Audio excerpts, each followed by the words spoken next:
Live from New Delhi, you're watching DD India Global. We'll get you top stories from India and the region. I am Anil Thomas. And for news from the rest of the world, I'm joined by my colleague in London, Ollie Barrett. Well, happy Friday, Ollie. Hi Neil, it's 11:30 a.m. here in London, 12:30 in Central Europe.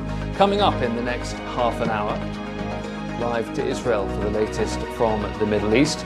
Russia targets Ukraine's energy infrastructure and the United Nations addresses AI. First, the headlines. Anthony Blinken meets Benjamin Netanyahu and cabinet, discuss options for immediate truce talks with Hamas. UN vote planned on Gaza. Zaporozhye nuclear power plant on the verge of blackout. EU agrees to use Russian frozen assets to pay for weapons for Ukraine. Prime Minister Modi receives Bhutan's highest civilian award, the Order of the Dra Gyalpo. India and Bhutan signed 7 agreements to further unique and special ties between two nations.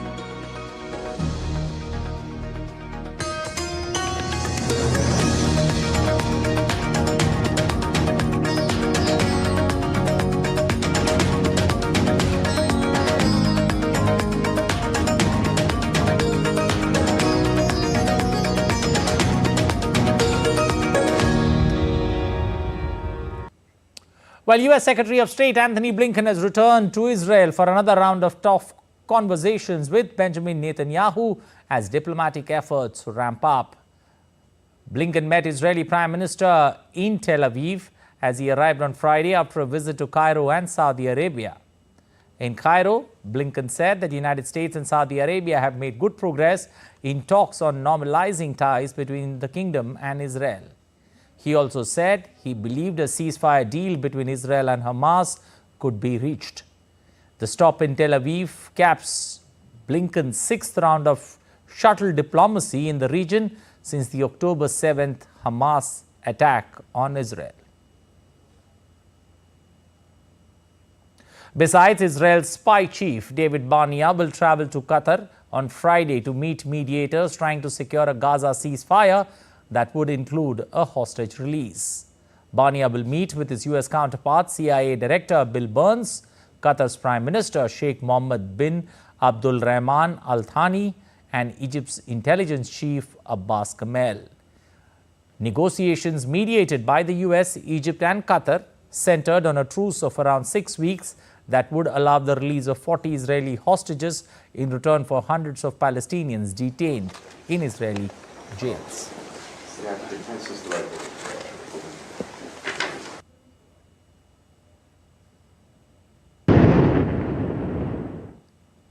Well, the U.S. has planned to put forth a resolution calling for an immediate truce in Gaza to a vote of the UN Security Council, intensifying pressure on its ally. Washington is a traditional ally of Israel. It has incrementally applied more pressure to its longtime ally, and the draft UN Security Council resolution marked a further toughening. The news resolution expresses support for the talks in Qatar, freeing of Israeli hostages and the release of Palestinians detained in Israeli jails. To pass in the Security Council, a resolution needs at least 9 votes in favor and no veto by the US, France, Britain, Russia or China. European Union leaders also issued a call for an immediate ceasefire on Thursday.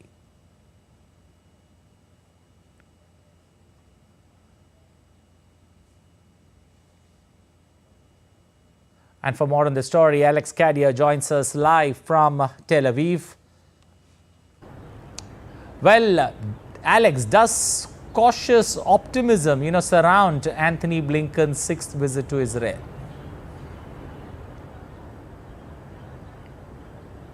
Yeah, certainly some cautious optimism because we know that those ceasefire and hostage release talks are ongoing, and that in and of itself is a sign of hope. The fact that those conversations are ongoing, that are making steady progress. Anthony Blinken, who is here in Israel, has said that he believes a deal can still be reached, but it will be different from the 5 previous visits that the Secretary of State has had here in Israel, because he will be talking quite a lot tougher with his Israeli counterparts, and we expect the meeting with Israeli Prime Minister Benjamin Netanyahu to be quite a tense one, particularly when it comes to the issue of any Israeli military operation in Rafah, something that Anthony Blinken just yesterday said the US position is that that would be a mistake, and that the US opposes an operation in Rafah, something the Israeli government has said will absolutely go ahead. So certainly you can expect still some show of support, because of course the US remains Israel's biggest ally, but also some tough talks from Anthony Blinken to his Israeli counterparts.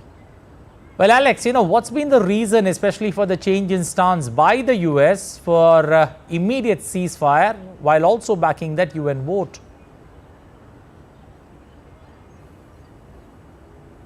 Yeah, well, certainly the change came just in part because of the humanitarian situation on the ground, the increasing devastation across the Gaza Strip. Looking at that city of Rafah, where the Israelis want to launch a military operation, you've got over 1 million people crammed into about 10% of the Gaza Strip. So a lot of those people have traveled there because they were trying to get away from the fighting in the war zone in the north of the Strip, where we know things are entirely desperate. The UN saying that famine in the north of the Gaza Strip could set in just in a couple of weeks. Total famine in that northern part of the Gaza Strip. So that will have put a lot of pressure, of course, on the United States.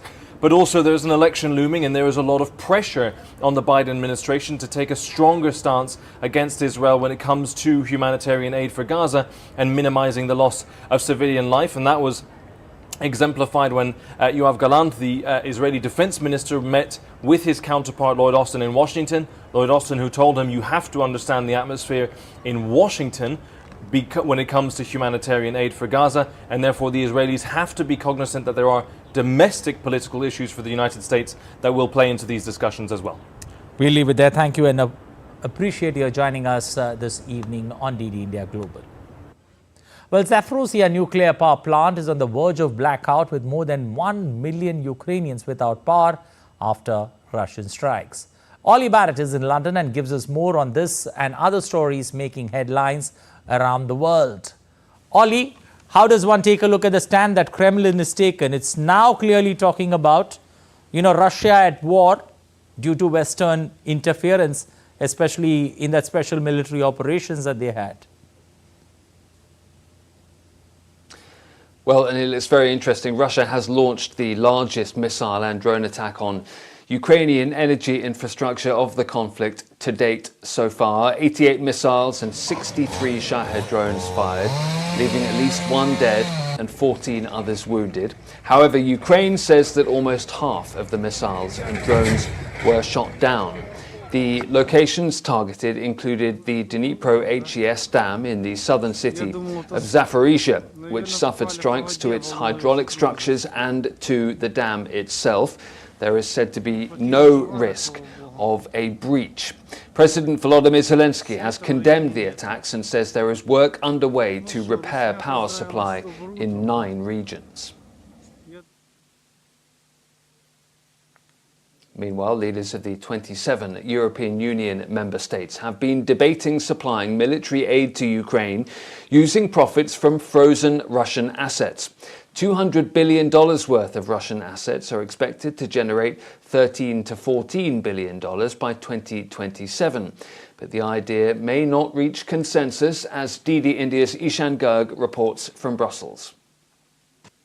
Leaders of the 27 European Union member states are meeting here in Brussels for day 2 of the European Council summit, and one of the things that's going to be on top of their agenda is the idea to use profits generated from frozen Russian assets in the West to buy military supplies for Ukraine. Now, about some $200 billion worth of assets are frozen in the West, and about $170 billion of that money is here in Brussels, stored in a clearing facility called Euroclear. Analysts expect that this money can generate roughly 13 to 14 billion euros in profits by 2027. And this is a pot of money that the European Union leaders are considering using to purchase military supplies for Ukraine. Now, on day 1, there wasn't any consensus on if this plan is going to go ahead. It had been proposed by the European Commission, but there are now concerns that it could be seen as a sign of escalation. Reports have suggested that there are countries like Germany and Austria which are concerned about this proposal from a cost cost perspective. But there are other countries like Slovakia and Hungary, which are seen to be closer to Russia, which may see this as a sign of things escalating from the European Union side, and which is why they may not be in support of this idea. But at the same time, the European Union leaders, especially the foreign chief of the European Commission, has said that Ukraine desperately needs this pot of money. Same calls have been coming from Ukrainian President Volodymyr Zelensky. So it's hard to say at this point if there is going to be a consensus, but this is going to be an item right at the top of the agenda on day 2 of the European Council summit. Ishan Garg in Brussels, reporting for DD India. US lawmakers are set to vote on a $1.2 trillion spending package on Friday as they race to pass it before midnight to avoid a government shutdown. The sprawling measure, wrapping 6 bills, covers funding for over half the government, including the Department of Homeland Security, Pentagon and health agencies for the next 6 months until the end of the fiscal year. DD India's Kate Fisher reports from Washington. Lawmakers here are already 6 months behind schedule on this because of lengthy negotiations to resolve funding and policy disputes. Now, they have scant time to approve the bill before a shutdown deadline this weekend. Republican leaders in the lower chamber, the House of Representatives, have signalled that they intend to hold a vote on Friday by passing a self-imposed rule requiring lawmakers be given at least 72 hours to review legislation before it comes up for a vote. There could be additional hurdles in the Senate, that's the upper chamber, where any one lawmaker's objection could prolong debate and delay a final vote. But as long as lawmakers act before Monday, the effects of a shutdown could be minimal, since many federal workers at unfunded agencies would be off for the weekend anyway. But if a closure goes on longer, there could be more problems. It could disrupt tax filing season, as more than half of the staff at the Internal Revenue Service would face furloughs. Border Patrol officers and around 1.3 million active duty military service members would have to work without pay. A previous shutdown sparked national travel delays after many Transportation Security Administration screeners called in sick as a protest.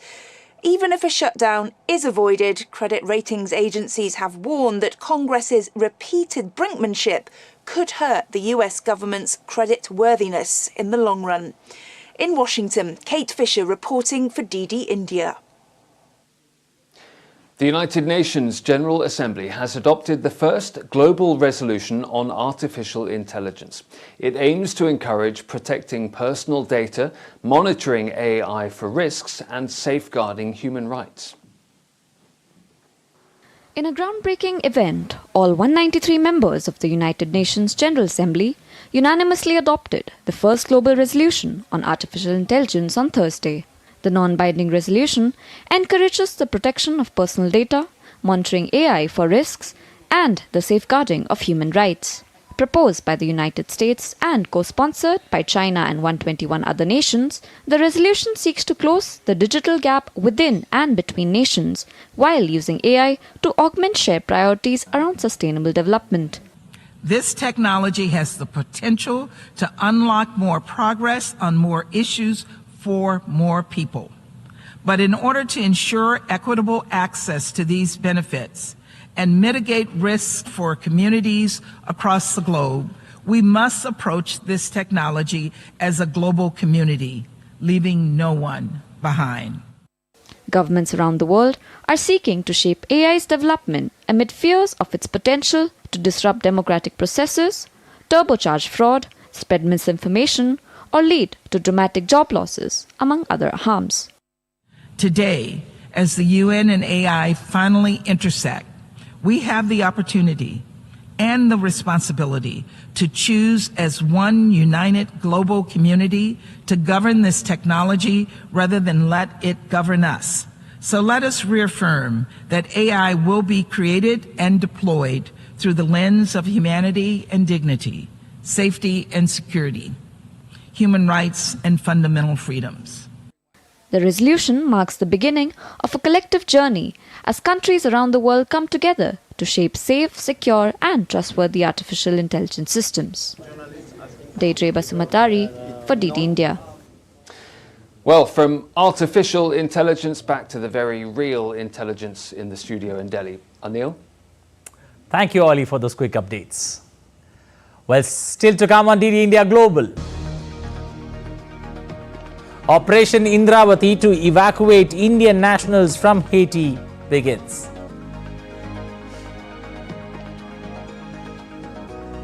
And in another world first, US surgeons transplant pig kidney to patient in a 4-hour surgery.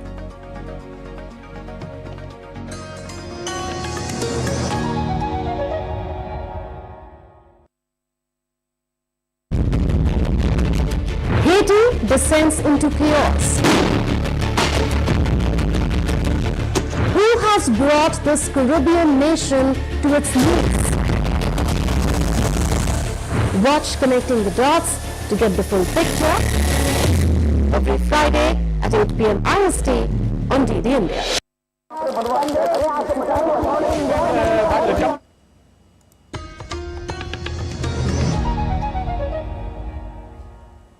You're watching DD India Global. I'm Anil Thomas. India is carrying out Operation Indravati to evacuate its nationals from violence-affected Haiti. So far, 12 Indians have been evacuated from the violence-struck Caribbean country to the neighboring Dominican Republic. Taking to social media, India's Minister of External Affairs, Dr. S. Jaishankar, said, and I quote, India begins Operation Indravati to evacuate its nationals from Haiti to the Dominican Republic. 12 Indians evacuated, fully committed to the security and well-being of our nationals abroad. Thank the government of the Dominican Republic for their support, unquote. Amid violence and looting in Haiti, India had set up a control room and an emergency helpline to evacuate distressed Indian nationals. Haiti has been under a state of emergency after some armed groups attacked the country's largest prison earlier this month, killing and injuring police and prison staff and enabling some 3,500 inmates to escape. In Japan, a 29-year-old man was arrested after he strapped 3 women with a knife in downtown of Kumamoto City on Friday.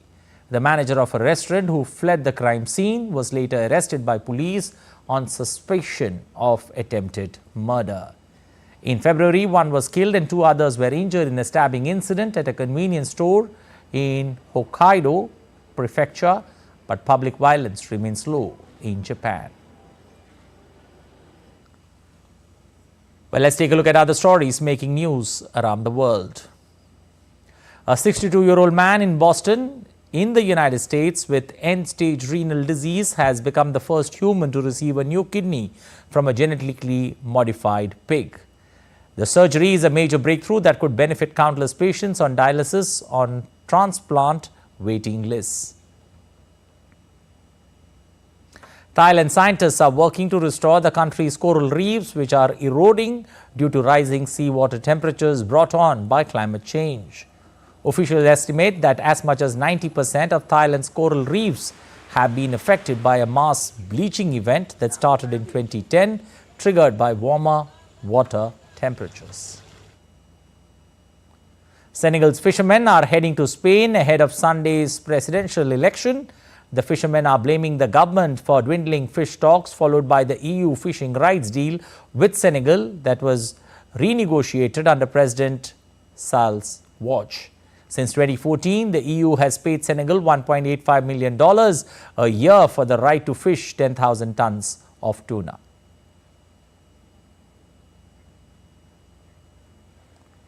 Prime Minister of India, Narendra Modi, has been conferred the Order of the Dra Gyalpo by the King of Bhutan. Prime Minister became the first foreign head of government to receive Bhutan's highest civilian honor. As per the ranking and precedents established, the Order of the Dra Gyalpo was instituted as a decoration for lifetime achievement and is the pinnacle of the honor system in Bhutan, taking precedence over all orders, decorations and medals. Praising India's leadership, Bhutan's king, Jigme Khesar Namgyal Wangchuk, said India's future is bright with Prime Minister Modi at the helm. He added that Prime Minister has serious responsibilities with global implications. Accepting the order of the Dra Gyalpo, Prime Minister said relations between India and Bhutan are going in the right direction as the aspirations are similar. He also said Bhutan has given the world a visionary concept of gross national happiness. कि भारत उनका परिवार है, हमारे संबंध अटूट है, हमारी मित्रता अटूट है, हमारा आपसी सहयोग अटूट है और सबसे बड़ी बात है हमारा विश्वास भी अटूट है. Prime Minister also announced 10,000 crore support to Bhutan in the next 5 years and assured rail, air, water connectivity with Bhutan. हमेशा की तरह भूटान सरकार की 13वीं पंचवर्षीय योजना के लिए भी हमारा पूरा सहयोग और समर्थन रहेगा. मैं भूटान के मेरे भाई बहनों के बीच ये घोषणा भी करना चाहता हूं कि अगले 5 वर्षों में भारत सरकार इस दिशा में 10,000 करोड़ रुपए का सहयोग करेगी. हमारे रिश्तों की घनिष्ठता का आधार B2B के साथ-साथ P2P भी है. Giving further impetus to the India-Bhutan ties, Prime Minister held talks with the King of Bhutan, Namgyal Wangchuk. Renewing commitment to the special and unique India-Bhutan friendships, both the leaders reviewed the bilateral ties and discussed ways to take them to new levels. Earlier, Prime Minister Modi and his Bhutanese counterpart, chairing Tokbe, presided over a ceremony for the exchange of agreements in capital Thimphu. Both sides inked 7 agreements in their presence. India's Prime Minister is on a two-day state visit to Bhutan. Well, back home, let's get you the latest on what's happening in India in the run-up to the world's largest democratic elections.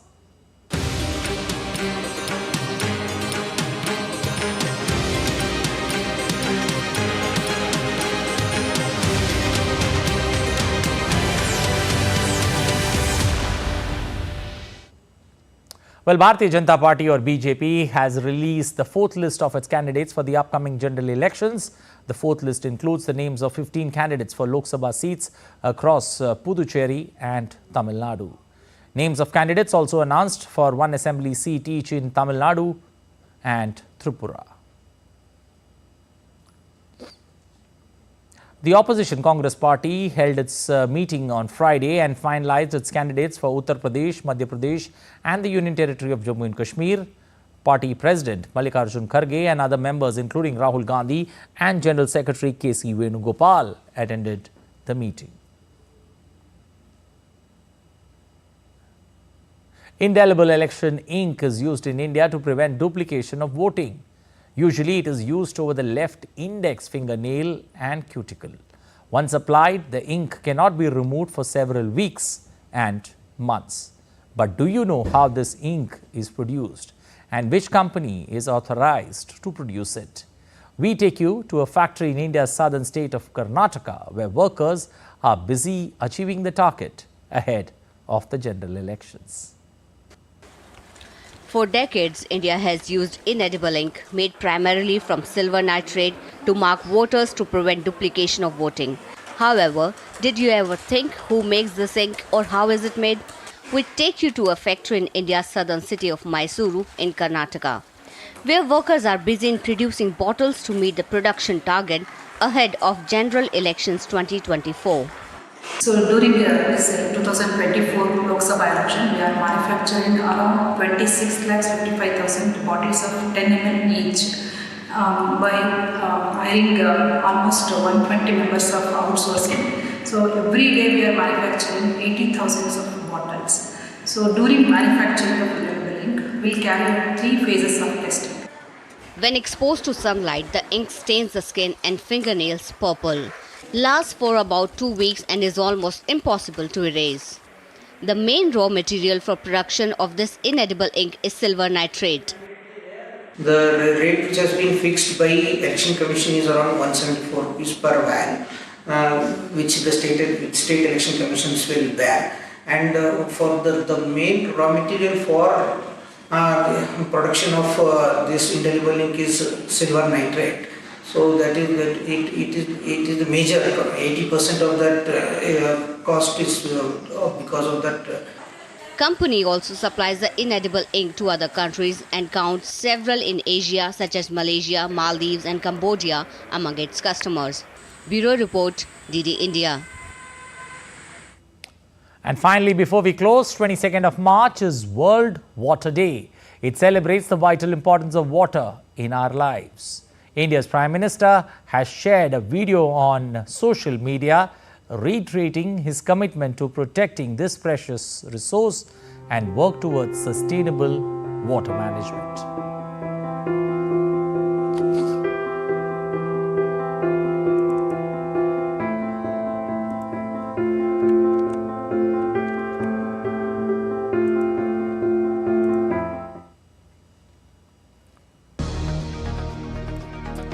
Well, don't be so selfish. Save some water for the future.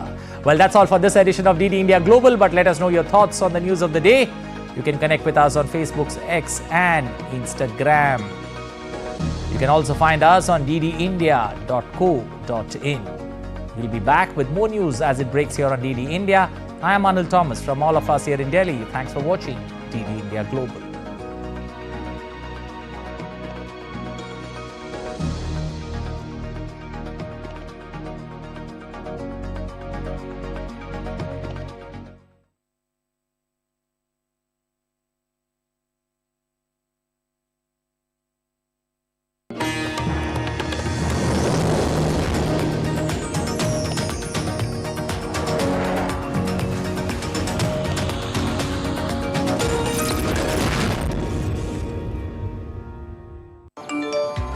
कम ब्याज पे loan